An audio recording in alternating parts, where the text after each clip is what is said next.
Je voulais remercier l'exécutif pour la qualité du rapport qui nous a été présenté. Remercier aussi les services et le personnel et les représentants du personnel des chemins de fer de la Corse, parce que, effectivement, ce dossier sur lequel nous sommes appelés à voter, c'est un dossier qui est majeur. Il est majeur et il constitue, à mon sens, un marqueur.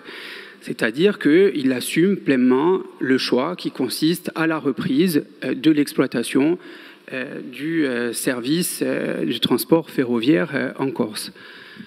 Et ce choix, ce n'est pas uniquement, enfin, ce n'est pas une lubie et il ne poursuit pas que une volonté de vouloir administrer à tout crin n'importe quel secteur d'activité. Nous considérons que ce secteur, il est stratégique, qu'il est structurellement déficitaire, mais cette situation n'est pas propre à la Corse parce que le transport ferroviaire, au niveau même européen, son exploitation sur les lignes dites régionales est structurellement déficitaire. Et il nous apparaît important de ne pas exposer l'exploitation à l'arrivée potentielle d'opérateurs qui viendraient opérer chez nous uniquement dans la perspective d'obtenir une compensation qui serait offerte par la DSP. À ce titre, il serait quand même bon, parce que moi je suis administrateur des chemins de fer de la Corse et d'ailleurs j'en suis fier, j'ai découvert de l'intérieur une entreprise avec un vrai esprit, une vraie logique d'entreprise, avec un comité de direction qui est assez resserré, qui ressemble à ce qu'on peut trouver dans le monde de l'entreprise, et avec du personnel impliqué et des cheminots qui sont des professionnels avec vraiment un esprit d'entreprise et de service rendu au public. Cette société d'exploitation fait suite à une exploitation précédente par la SNCF qui avait été l'attributaire d'une DSP et dont il a été reconnu qu'elle n'était pas satisfaisante. Il a été décidé de la création de cette société d'économie mixte.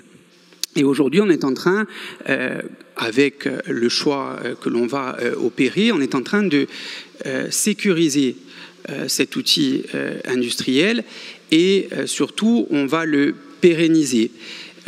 Cet outil industriel, il est doté d'une logique d'entreprise et on le sait puisque dans le cadre des conseils d'administration on en discute, il y a une volonté d'accroître les recettes commerciales, mais cette volonté elle est quand même limitée et elle se confronte à la spécificité de la ligne, je voudrais dire, parce qu'il n'y a qu'une ligne. Il y a des difficultés pour accroître le nombre des rotations et c'est justement le sujet sur lequel on travaille sur le périurbain et c'est notamment les investissements qui ont été consentis sur la CCVU par exemple. Donc il y a une volonté d'accroître les recettes et je crois savoir, sans trahir un secret industriel, que cet outil industriel ne s'interdit aucune réflexion. Et ça fait l'objet aussi de discussions dans le cadre de comités de pilotage auxquels participent à la fois l'exécutif, les chemins de fer de la Corse et l'assistance à maîtrise d'ouvrage. Ça fait partie aussi des réflexions sur comment on peut accroître les recettes. Donc, pour nous, il y a donc un intérêt, si vous voulez, à réunir à la fois l'exploitation et les infrastructures, parce que ça permet de mieux harmoniser et de mieux concevoir ce qui pourrait être, par exemple, des pistes, et y compris sur le développement de futures lignes. Il y a un intérêt à rendre agile la structure et à réunir à la fois... J'arrête. à réunir à la fois l'infrastructure de l'exploitant, parce que ça participe à la construction d'une stratégie globale d'entreprise. Et donc pour nous, il nous semble que ce choix, qui est donc le fruit aussi d'une réflexion, d'un travail qui remonte à plus de 3 ans, comme l'a souligné ma collègue Mme Vaina Borromei. Donc c'est un choix qui est raisonné.